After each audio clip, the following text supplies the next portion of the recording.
the computer, yes. Yeah, put the recording on. Okay. Okay. So that Yes. they can join too. Sunish, can you please start a little bit from the beginning? Sure, sure, sure. So, It's now being recorded for them yeah, to hear. Yes. so I became blind later in my life. Before I was blind, I used to work in Silicon Valley, literally making valleys in silicon. Okay, I was a plasma engineer. That's Then when I fantastic. became blind, I started looking into technologies, and I saw a huge gap, and that's when I worked with Ray Kurzweil. He's the AI pioneer, and he's the inventor of many things. And amongst them, we developed together the world's first portable reading machine for the blind in 2005. When we put that into market, I was seeing all these mainstream technologies, especially in the mobile and the cloud arena, that That was the should be, reading machine, right? yeah, portable reading machine for the blind. Okay. So that uses OCR and text to speech, but it's basically what we did was we sandwiched a PDA, a personal digital assistant, along with a digital camera. And those times digital cameras were relatively new, but we were able to pick the best one to come up with that kind of device and build a capability. And it became a single function device where you cannot use that PDA as a PDA anymore. But if you press one button, it automatically controls the camera and takes a picture of the document and starts talking within like 15 seconds or so. But now we have an app for that, of course, on our iPhones and Android phones. So So that I was, think one of the things that we felt was a great incentive here is because Sunish Gupta has had such a great experience doing development and then transitioning from, you know, losing vision to actually advocating for inclusive technology that's more widely available, that's generalizable, that's, you know, specific as well as generalizable, personalizable as well as generalizable, or standardized, for example, transparent to the user, and all of these things that become more responsible in the community. We thought his voice is really significant in this project, right, Sunish? It is. Yeah. absolutely. I I mean, agree the with thing you. is, I we agree with you, underestimate. Kit. His experience alone is what what this project needs, what this project wants, what And mhm, NSF wants. absolutely, and you know, we underestimate the power of mainstream technologies because we don't personalize them enough, and we don't standardize the minimum bar what should be set for accessibility user experience. You know, so when those two things come together, that will make a almost ideal or perfect, you know, universal device or application. And it's possible now because there's so much available, and it's easy to infer what people might need or how to present people with alternatives that could come close to meeting their needs. Exactly, you know, and it is not that it's not technologically capable. I mean, this is not the 80s or 90s when we didn't have proper devices. Now we have all sorts of devices, and hardware capabilities are already exist in every device. There's no reason for to make that one, you know. I also had launched Easy Alliance to promote in the standards arena to make sure appliances and consumer electronics will be accessible.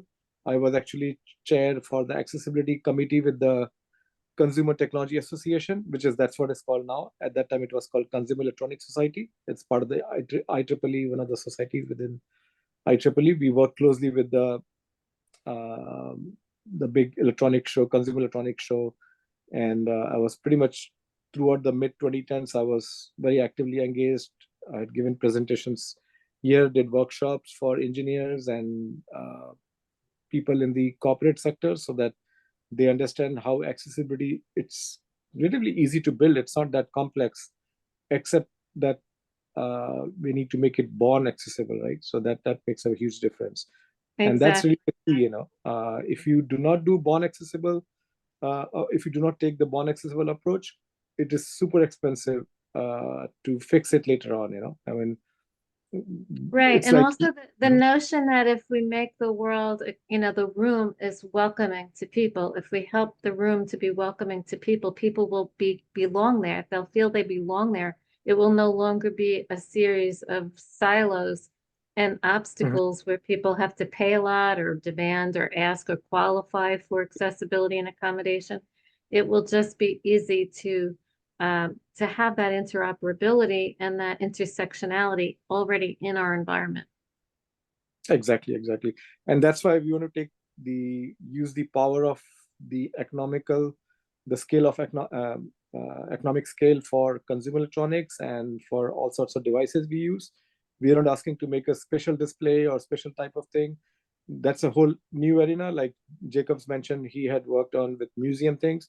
Those are great. Those are awesome, but we should take advantage of consumer electronics, the cheap electronics, at the same time customized to the whatever application, so it's easy to use. And I would again reiterate, one key buzzword I would introduce more and more is born accessible, and the second one is ease of use. So it has to be easy to use, and the third critical component is it should be easy to implement. And that's where I think we should shine.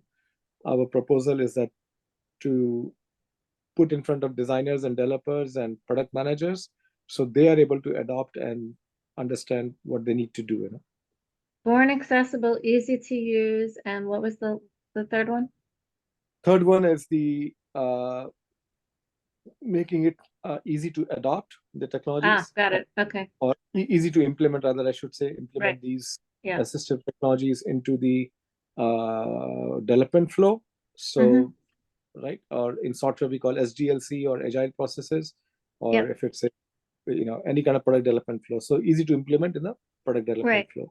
So I think standards helps make that whole process transparent, so people can easily read about it, learn about it, come to understand some aspects of it, then adding to it the user groups that would be available to test and provide feedback in an agile development cycle or in a product development process, or even a conceptual process would be useful.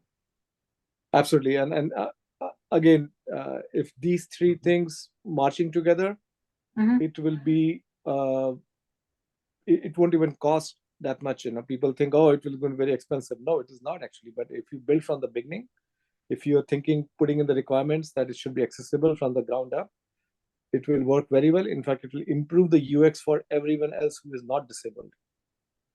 Yeah, right. I mean, for example, there's a lot of, this www3, whatever that stuff is, and it's not like, so people have to go to the guide and then this is how big the type font, blah, blah, blah. That's not like a holistic approach to solving accessibility. So what has happened, even though W3Cs, they have this, you might have heard of the Web Content Accessibility Guidelines, WCAG, right? Yep. It's at 2.2 now. That's the most recent one.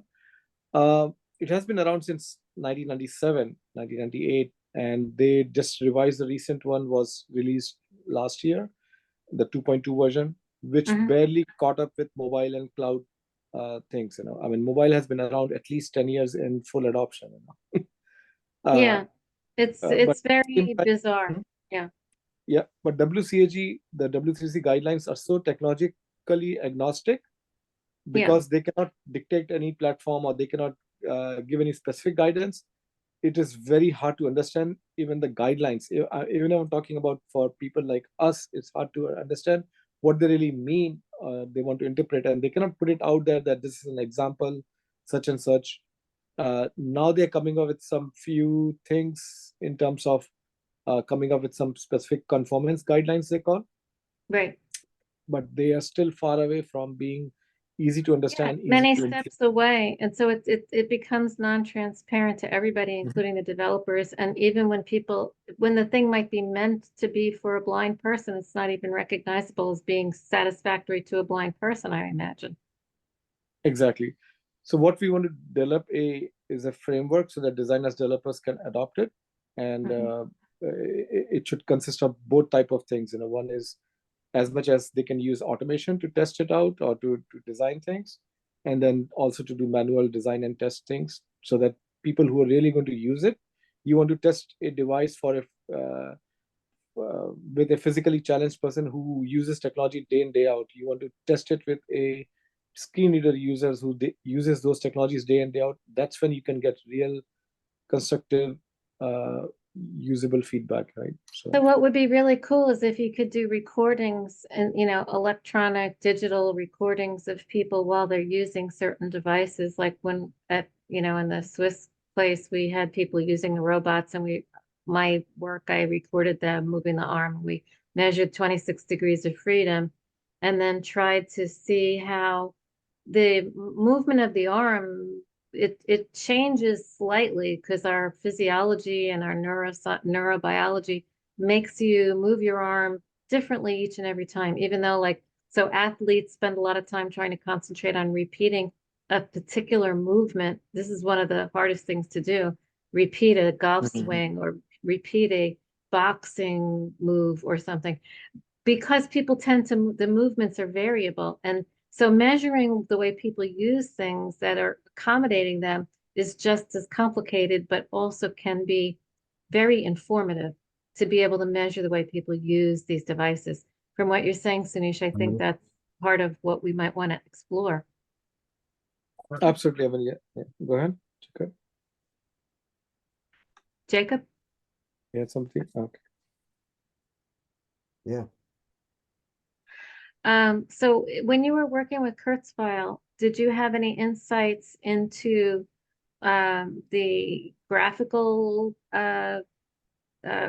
topics that we've been trying to sort of wrangle with as a special subject in our project? So again, I mean, depends what you're trying to graph. Of course, you know, you can have a image of something, but how do you provide the description in a meaningful way to different disabilities? And also, how do you go about doing that, right? Whether it's, let's say somebody wrote a physics textbook, right? It will have a bunch of figures in them. How can the author of the physics book can ensure that this book is accessible to all people with disabilities? Or if they provide a link to the specific video or something as part of the book content, how can a hard of hearing person ensure that it will have built-in closed captioning and it purely it captures exactly what, not just, you know, a done by a automated transcript or caption generation, but also verified by a subject matter expert. Right. So like even when you're doing language translation, you have a similar issue where people might translate a medical description and then it doesn't necessarily make sense when it's been translated, because the person who does the translating has to not only be a language expert, they also have to be a medical subject matter expert. Exactly. So that's where I think the rubber meets the road, but automation can bring you up to some point, but it's at that later point, after that process is done, somebody has to verify. So then this learning that you're talking about, if we take the physics example, a lot of people stumble. They don't have to be blind to struggle with physics, you know, with images, with equations, with symbolic representation of ideas that are sometimes not easy to understand. Right. And not only that, also whatever reading framework they're using, whether they're reading on the computer or an app, or is it a PDF document, a Word document, or it's a web page, it should have that provision so that it can, when you come across a figure, it should say all text or whatever alternate text, short or long term, is there. That should be there, you know. So if we were to take as I was trying to describe to Jacob, if we were to take the idea that maybe even an elementary level physics book or math book, that it has some equations that have symbols, and there are concepts represented by those symbols, that we might think about or approach using some level of hypertext kind of approach to making. So there is, just like HTML, there is a math ML machine language, they call math machine language, which is out there. The thing is, it is not used widely. People just take it as a image, you know, like, I'm not sure if you have used in a Word document an equation editor, right? Yes. I have used it when I was not blind, and I thought that should make sense too, but when you transpose it into the Word document, sometimes it just preserves it as an image, not really as a talking thing unless you click on it, you know. right? Right. So similarly, how can we make sure that that is captured? And with now AI being so powerful, this should be done on the fly, right? Exactly. Uh, And also on the fly, it should be able to learn what level of math you're learning or reading, and it should be able to help you build that resource for yourself. You know, Exactly. Let me clarify this thing with math here. What they found is basically there are two main things as aids to visually impaired with math notation or math symbols, and that's one as Sunish mentioned. This is the math ML, and that's used in the screen readers. So the screen reader that reads the text from the screen and talks, they can read MathML. But of course, as you said, MathML is not very popular. And the second one is the Braille. The Braille does have some math notation. I don't know what level, but I know that. But then again, that's so that's limited to the point that this math notation has to be introduced by the author of the text or the publication. On the other Right. So it should be, the other you're right. hand- I mean, it should be easy to use so that translation can be done. Keep going. Yeah. on the other hand, Mhm. that literally millions of works, mathematical works, papers, proceedings, conferences, and so forth, which are basically accessible only in PDF. Right. Okay, and that's it, or even older ones that is in the graphic form. So You're the absolutely right, Jacob. Yeah. way to That's deal a with huge that issue. is the AI level of recognition is so high right now that there are tools, there is software that can read. I don't know what extent it can read it to, means what level, but it can actually read and recognize the math notation from any text, any text in any form. Does not require restriction to MathML or using the. But can it explain and teach the math while it's like if Right. you get the math and you That's a, recognize it? that's a totally separate topic. Teaching the math is completely different topic. It's a whole other layer, I think. That applies as well to people who are not visually impaired. Exactly. And that's why it's That's important special because it's consideration. intersectional. This is really a totally different proposal. Okay, so from this, I mean, it's a whole. This is a whole world teaching math. It's a whole world, so it would be something different. So Sunish, you mentioned that you were working on a Kurzweil reader. I understand, right? Well, we worked 20 years ago. So But that then you product was made done and launched in 2005. And then when the iPhone became powerful enough, the cameras and processing, in 2011, we introduced the app. So, but that project is done. I mean, it was a long time ago. and But you but mentioned we can use that for math, ML, math, those kind of things too. Go ahead, Jacob. and as you mentioned, one way to introduce the graphics part is, of course, to provide tools for the authors of the text, authors of the content, to provide to build the illustrations and graphics in such a way that they can be somehow read or transcribed by the device directly from the script. But we are trying to do this, but using the opposite approach.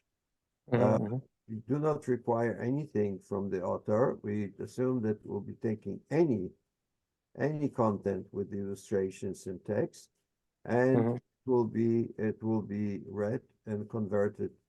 It will be whatever can be read will be read, and whatever graphics elements are there, they'll be converted to a form of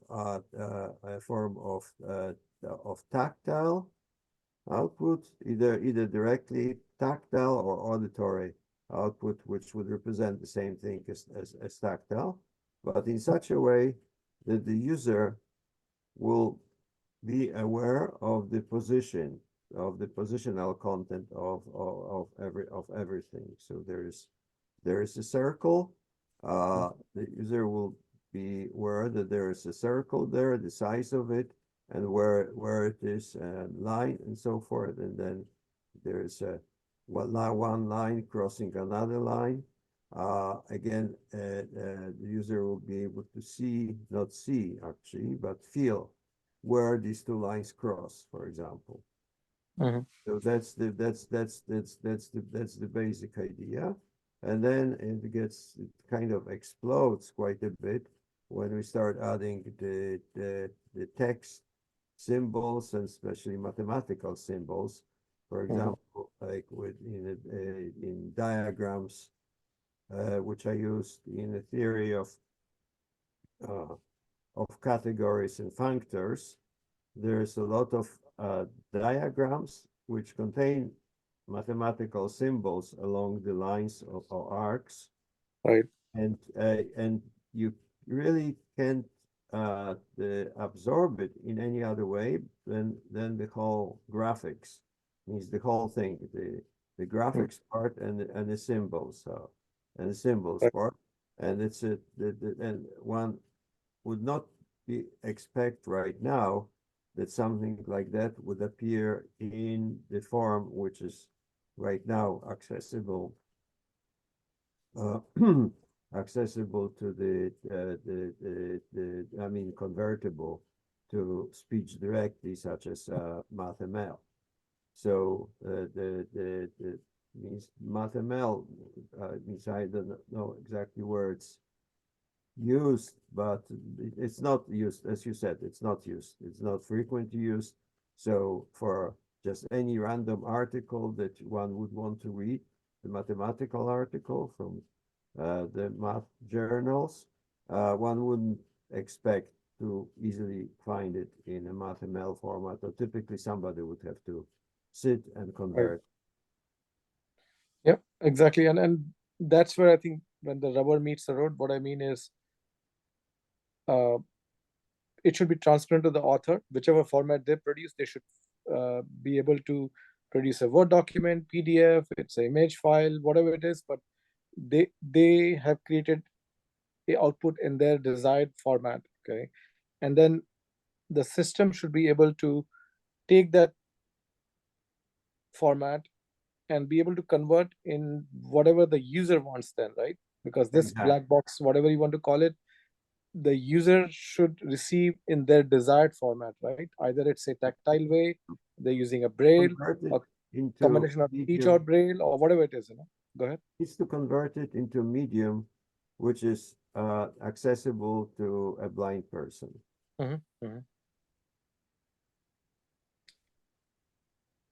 And again, like you said, those finer things, like if there's a arc there in the formula, or there's this complex equation with a lot of to the power and all those things, we are not looking for exact, like, oh, it is in this way. But when a teacher, imagine a teacher teaching math in a classroom, right? When they are writing the equation, they're not just describing, but they're also telling in a very specific way so that we humans can understand. They're not telling that is they're saying a to the power of 2. They're not saying a and then there's a 2 above that. Right? So there's a specific language and an interpretation we humans use, and that's what I call that we should have some kind of high level description, and that's where I think AI can be. Absolutely. That's what I've been trying to suggest, and I think of it as teaching and being able to provide hypertext in the context. Right. Yeah. And give a high level description, and not just a very low language. you see, when you describe a graph, you're not looking for description. Oh, there are two lines here. One is at 35 degrees, one is at 43 degrees, and they are intersecting. I want some general description that this is x-axis, y-axis, and there are two lines intersecting, and this is what the trend is, or this is where, so something very, very high level. But at the same time, we're also looking for relevance and contextual intelligence, which is not so easy to get even these days, right? Even AI gets it wrong many times. But that's where we need to develop towards this, developing that contextual intelligence, so we can give more specifics, But here I would assume that we would link to another to another topic, another subject, which has to do with teaching mathematics, so that that students can understand it. And I would assume that this is universal, that this would apply the same way to people without impairments and with people with visual impairments, except of course that there have to be special something special for people with impairments. But the basics, the fundamentals are the same. For example, I remember my teacher of the analysis, calculus. She, in a few words, but actually more gestures than words, would describe the derivatives. Right. Starting and completely, not just describe describe the meaning of the equation, but just describe it from the basics, from the limits, from the series and limits, going to derivatives in a few minutes. But she was dancing.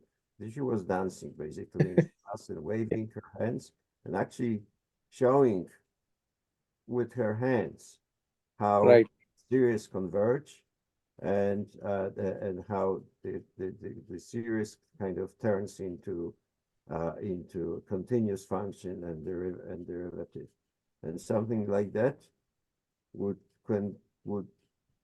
should be able to be done automatically through AI systems, and of course to be presented to people with impairments with additional tools. But that's what I meant, that it's like a whole different level of looking, which I don't think we'll be able to cover in this project. That's really that. Right. Yeah, let's be selective and let's stay together. Yeah. I mean, if we don't cover differential and integration and all that, maybe there's some other more, elementary topics that we could demonstrate in principle how it can be done. I think there's plenty to cover as is right now. Yeah, we should definitely define what our scope is and kind of stay with that scope, of course. Yeah. Okay. Yeah. It's okay to define our scope, and whether it's doesn't matter how small or how big it is, but it will be good to define that what this scope can do and what this will not do.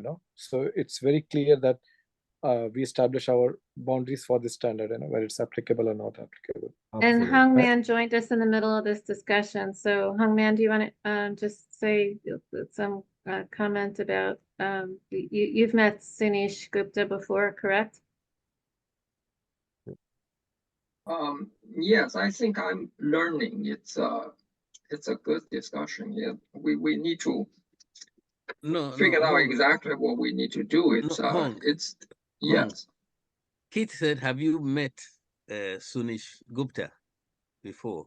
I think we You have met once. Okay. Yeah. It's there are so many things, just like you discussed, that the question is what we can do in this time, and we have to when we write the proposal, we need to convince the reviewer we can do it. So we always need to think about what we have done before that somehow touches this kind of a topic, and then we can extend that. That's the usual way of doing this proposal thing. It's not, so far, it's not about we have exactly done that thing, but it's anything that we have closely touches that. So what I'm thinking, the one thing I can say is recently we did some vision and language model together for describing video in a high level. It's one step beyond the typical thing we call image captioning. We now can do a little bit more than a typical kind of image captioning. So that's the idea is that every single topic like this, like image captioning, just to describe what's in the image, it's an active field, and you have to be in this field for some time to understand that what is done, what can be done in the next step. Now, if we want to move to describing a graph, and for a particular audience, we discussed this before, we really first need to know what is the status, what has been done. And this, today I first heard, it's my first time heard the mass ML. It sounds kind of an interesting idea. The question is what has been done so far, and what are the challenges, and what can be done in the next feasible time period. This we have to specify that. We cannot just say we're going to work on this. We need to know clearly what can be done, and to what extent, as you have discussed, that this problem is also very challenging to describe a graph. To what extent is enough for people to understand it? That is by itself, it's not clear, and depends, a lot of time depends. If you just look at a few, say, lines, in fact, if the graph is generated by vectors, we call vector graph, the data file itself has all the coordinates, all the lines, all the shapes, and all the points. We can pull that out, but that's a condition that the graph is generated in a vector format. But if the graph is like the signal we are dealing with, like a speech, we record a speech waveform, right? How can you describe that waveform to anybody cannot see it? That is something that at the very beginning, I have no idea how to approach that kind of problem. So that's what I'm trying to say is it's a big field, and we are, at least for me, I still don't know much about what has been done and what can be done. And we really need to have more clear idea, and then have one or two specific kind of activities. Of course, standardization will be a very nice story, and the kid wrote something that's very useful. But just that can only be a small part of the activity. The NSF will not fund just to standardize something. That's not their job. But we can say that through our effort, we are also spend energy to help to this is a dissemination, knowledge dissemination part of it. And it's important, it's necessary, but by itself, it's not enough for this project. So we still need to kind of get down to exactly say, if we want to work on the describing graph, even for that, right? We need to think about to what level, what kind of graph we're dealing with. And we can think about more approaches instead of just the single description. They can be interactive approach to this. It's like you describe one level of concept and you wait for the user to ask more questions, and then you describe the next level. This will go beyond what a typical image video captioning is doing right now. So I think that can be a general approach, but it's still like what kind of graph in what kind of field, like a ECE field, we have a certain type of graphs. And if you move to a different field, like civil engineering or chemical engineering, they're dealing with totally different graphs. I'm raising my hand. I'm raising my hand. Can we Yep. do something in music engineering? What? I'm Music? sorry? Can we do something in music engineering? Audio Music- engineering. Wait, music engineering, you said? What? Yes, audio engineering. You know, we can get Wait, in. audio engineering. Yeah, Victor Lawrence's friend. What's his No, name you again? know- Stevie Wonder? Yeah, yes. I think that we have a lot of ideas, and it's about time to start putting something down on paper. Right. Yeah. And That- talking now, I'm glad that you recorded this so that all the things that both Sulish and Hong and Jacob have all mentioned, we should look at them and try and put them down on paper, what the difficulties are, pros and cons, and then we can help ourselves in narrowing down the scope of the work. Well, I'm working on this part now, and there's Hong mentioned the very properly that the level of interpretation definitely very strongly depends on the context, on discipline. So the same drawing may have different meaning in electrical engineering and in architecture, civil engineering, and the mechanical design.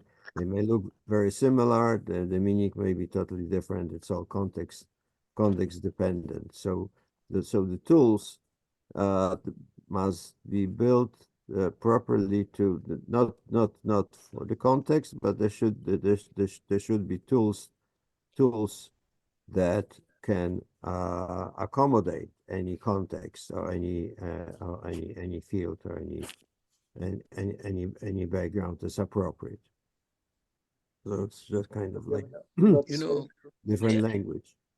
Hong, I think it's also appropriate to talk about all the difficulties that you have mentioned in the proposal, that there are all these type of difficulties. We are focusing on this, and these are all the difficulties and the future type of thing.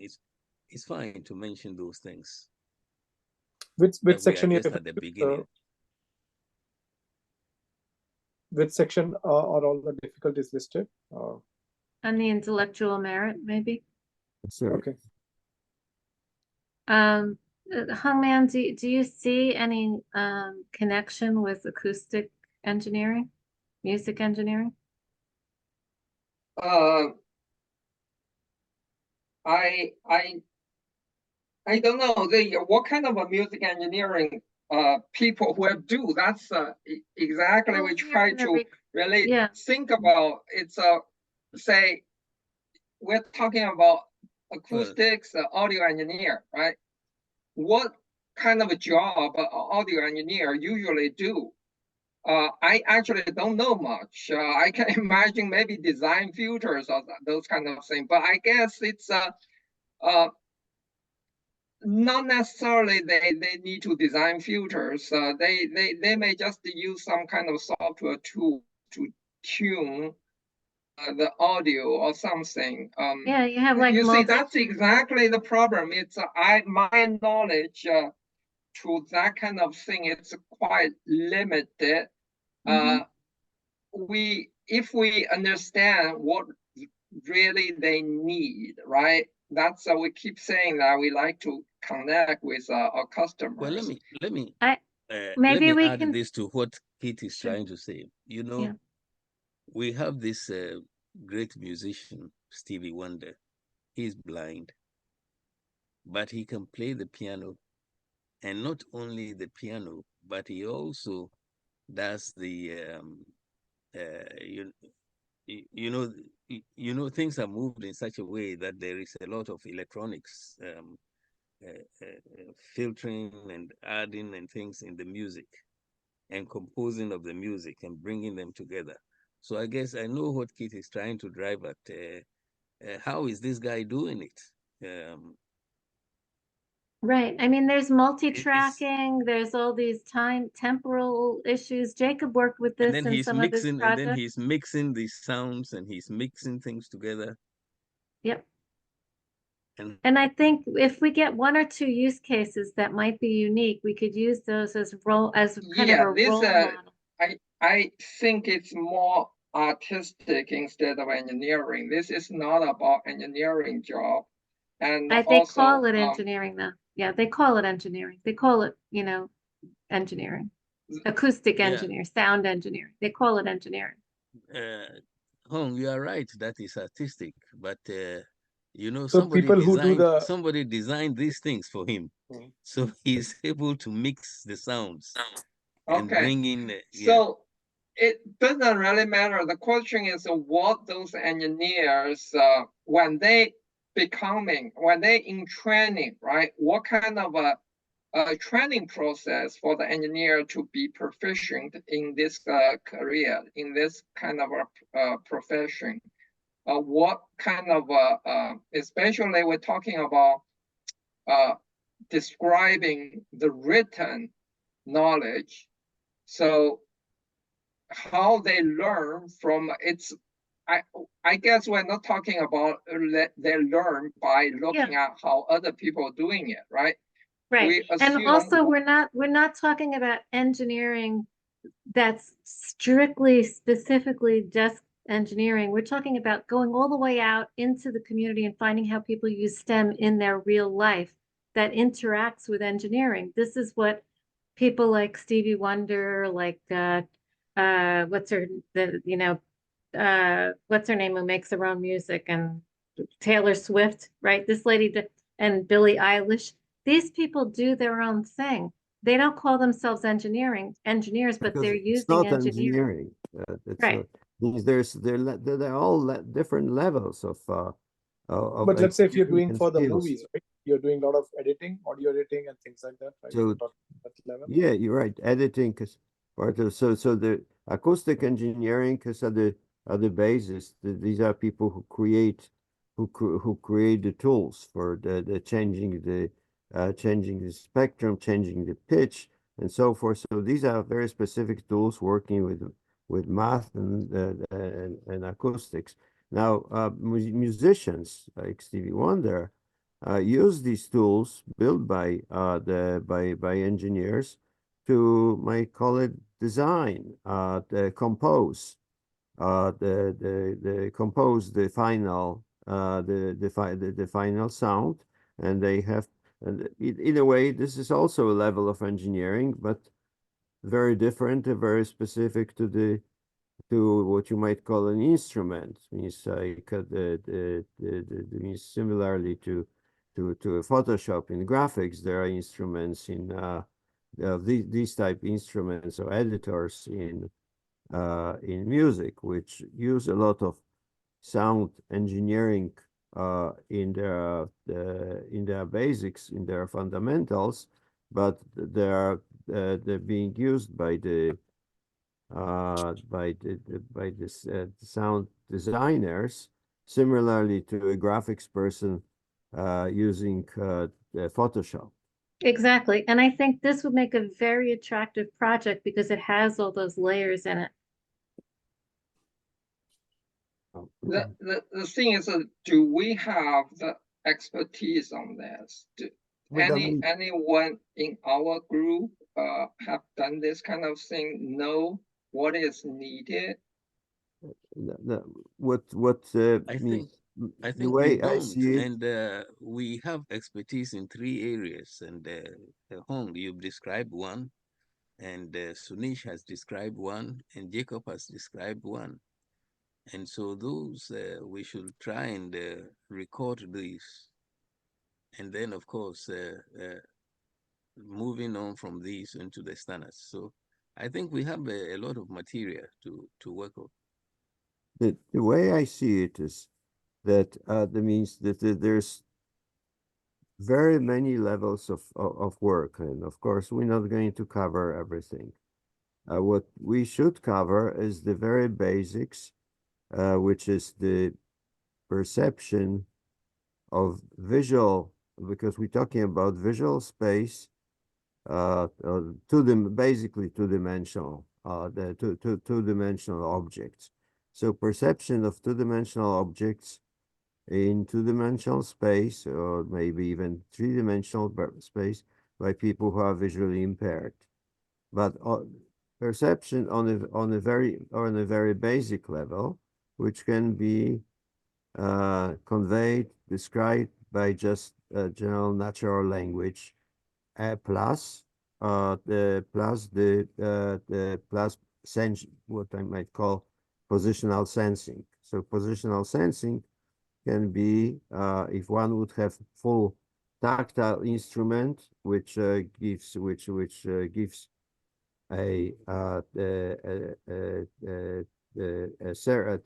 3D surface in response to a drawing, then touch would give the sense. We're not going to use that. That's too involved and too expensive, and it will not be perfected for another 20 years. Probably there are devices like that. So going to use very simple devices such as mouse, or there is a mouse with a tactile sense, or force sense. So is that additional thing? But using these instruments to actually create a perception of tactile, to create tactile perception by position and motion of let's say mouse on the surface, and perception of responses, which would be the auditory or tactile. And after, let's say, half a minute of scanning, moving, probing with the mouse of the drawing, one would have a sense of the line drawing on the surface, sense to the point that one would be able to return back to where a specific line is, and look for a circle where the circle was encountered first and remembered. So the person would have a sense of dimensional representation of what's in this drawing, and of course related text content. So that would be the level of description. And now how to convert that to understanding of, let's say, interior design, that would be a task for somebody else, for somebody who works with interior design, and who deals with interior design drawings, and that person would convert the basic representation, which would be always the same thing. It would be basic. I see the basic representation as something what I would convey to another person in just natural language, using the language plus positions and shapes and graphic elements, which can be sensed tactily. or tactile. Basically, it's a, you can consider it a generalized tactile sensing. Okay, and then anything else? The electrical drawings, the electronics, the circuitry, and so forth. That would be built on top of that by the specialists, by professionals who are part of that community.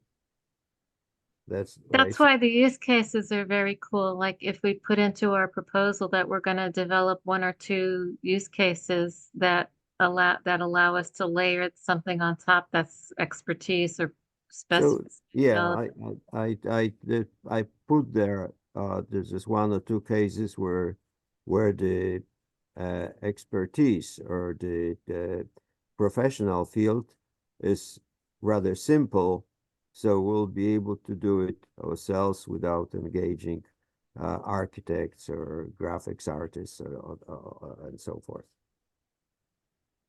Excellent.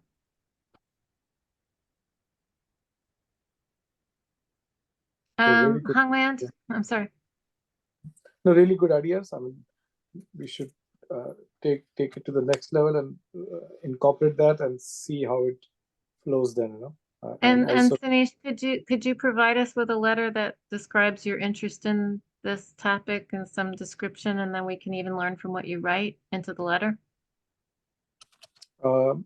tell me, so for which one? For the Yeah, for development? like one of the things that we can include in the package is a letter, is collection of letters, right, Hongman? We can collect letters of endorsement or support for the particular project or the interest in that particular topic. Sure. So like what, that you understand that this is needed, that you are connected to the visual Okay, yeah.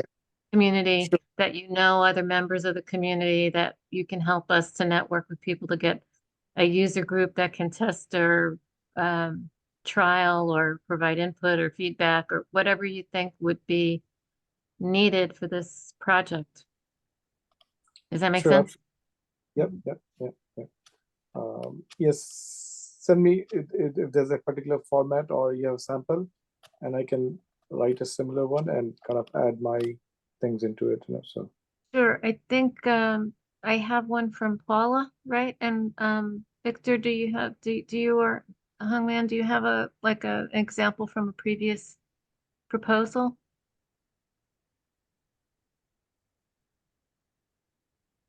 I think you You- don't send you one a few while ago.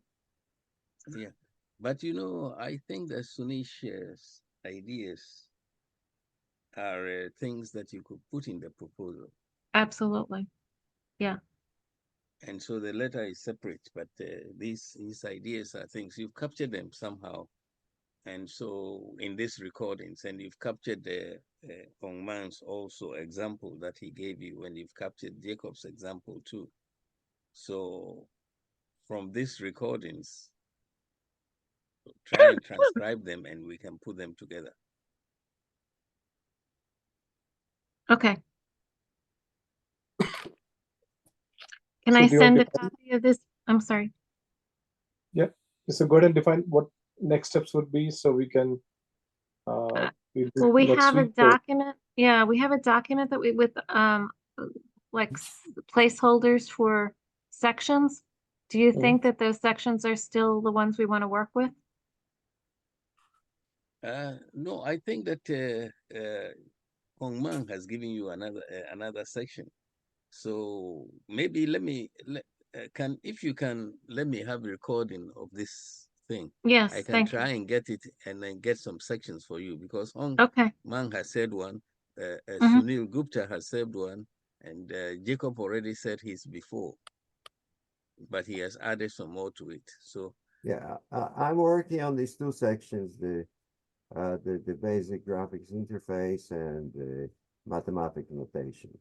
yeah. Thank you. So just beef it up, and then what we have with what Hong Man has said and what Sunil Gupta has said, let's gather those and see, because once we are looking at something, it's easier for us than Yeah, we have Rather- to share it with Rather Sunil than being Gupta in a, frustrated and like, thinking about all sorts of things. yeah, exactly. Let's focus on Right. things So you when heard we today from create it in Norman, the some Google Drive or solution, wherever Jacob. we create it, we then have to share a document. We have to share a Word document with Actually, Sunish. you know what? Yeah. It's okay. You can share in Google Doc, and I will make Okay. the changes. It has become pretty good now. This year, 2024, Google Oh, good. Doc introduced some new things, which I'm still kind of wrapping my head around it, but they have made it somewhat more accessible to make it more shareable and make it more I'm really glad. That's good to hear. documented. Yeah, finally, after 10 years. Yeah, I mean, like, for example, it would be really great if IEEE was accessible during meetings and stuff, you know? And this Right. just, it's just almost impossible. Are there any major events coming up in IEEE related, which are related to this accessibility, or I haven't seen any. There probably are. I'm on the standards board and I have Okay. 78 standards to review between today and the 15th. Yeah, I know. And I have to look for commas. I have to look for the Oxford commas if they're in the correct places and stuff like, I I mean, see. it's mind numbing. And people will jump all over you if you don't have your commas in the right place. And but I guess that's like the degree to which people take the precision of a standard, right? So I kind of have to get my head into that for the next couple of days. And I think when I'm going through that, I'll start to notice what topics are being introduced now in the standards. So that might help a little bit to get an idea of where people are going and what the gaps might be, you know? Mhm. Because I think you know that a lot of the screen reader gaps, it's still 20-year ago technology that people are looking at, even today. Yeah, well, in the- the technology is not going to go anytime soon, but I think it's more being integrated into everything. That's what the big challenge is. So, Yeah. So our standard is up on this NESCOM vote. So our standard 3337, which is for, you know, accommodation to make, yeah, to make things born accessible. That standard is going to be voted on the 20th. So Okay. far, everyone know- has voted in favor of it, but it still has to pass, you know. So let's try and see what we can get written by next week. We don't have too much time because I think it's April 11th, is it? April 8th, something? the 8th. Eh? The April 8th. 8th. We don't have too much time. So Yeah, and so one has to collect whatever we have now okay. by next week. So when we hopefully meet. by the end of this week, we'll have a complete draft of what each of us has discussed today, correct? Yeah, Okay, let's do that. excellent. Well, you have it recorded, so try and see if I can get it transcribed. So I'll upload it onto transcription of those, YouTube. and then it will be easy to put it into something and share it to everybody. So next Tuesday we can have something better in our hands. Yes. Sunish Gupta, is this thing, is YouTube accessible? yeah, of course, yeah. Okay, good. All right. Most things are. I mean, again, some of the video descriptions may not be there, Mhm. but if you send whatever recording you have or something, I can definitely go over that. Especially, I'll get the audio parts. Right. Because most videos don't have audio description, which is different than captioning. Is just the Well, the audio, the getting- description for me is hanging out in space. well, again, it's Disembodied a head relevancy in outer thing, right? space. Right. It should Yeah. be relevant, but and if there's something you need to describe, we can have a separate session and talk over it. Excellent. That sounds good. Is everybody happy? Are we done tonight? What do you think? It's good? Well, we should ask Priyanka whether she's happy also. Whether he's Yeah. Yes. Oh, excellent. Okay. If you have any comments that you'd like to make, did you received a link to the Google Doc, right? Yes. Excellent. if you would like to add something or put a stake in the ground. Fine. Mm, Okay, fine. I would really like that. I would really like Yeah. that. I would really like that. Thank you. Yes. It would be great for you to be an author on the paper. Oh, fine. Thank you. And Hung Man, you're gonna write something, right? You're gonna put something in the document? Yes, we have things. I just don't know how to fit with other pieces. So when you see the other fishes, you will see how it should fit. Okay. Very good. Thank you. Okay. Thank you. All Thank right. you, everyone. Thank night, you to all everybody. of you. See you next week. Excellent. you. Cheers. Bye. Bye. Bye. Bye. Bye. Bye.